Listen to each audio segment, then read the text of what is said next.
el nombre del Padre, y del Hijo, y del Espíritu Santo. El Señor esté con vosotros. Hermanos, antes de participar en estos sagrados misterios, reconozcamos ante el Señor nuestros pecados.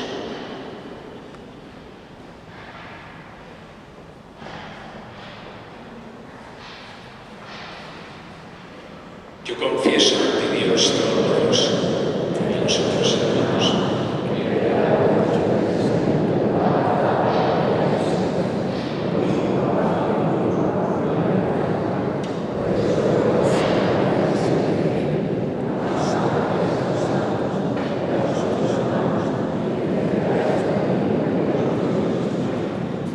Dios Todopoderoso tenga misericordia de nosotros, perdone nuestros pecados y nos lleve a la vida eterna. Tú que eres la salvación de Dios para todos los hombres, Señor, ten piedad.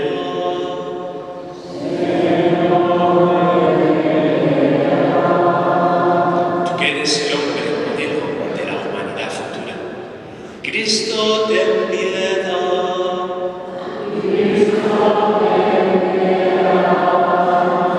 Tú que atraes hacia ti los corazones de todos, Señor, ten piedad.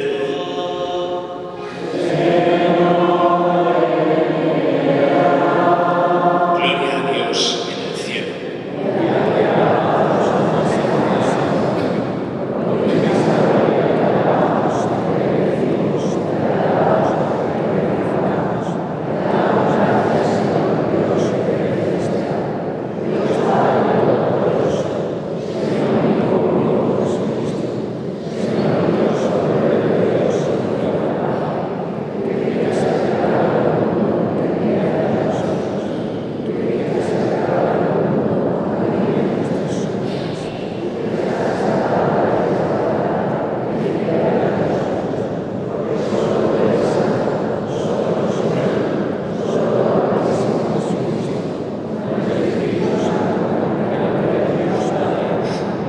Oremos.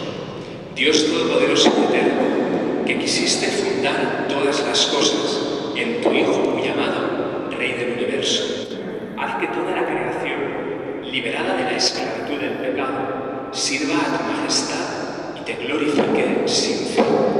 Por Jesucristo nuestro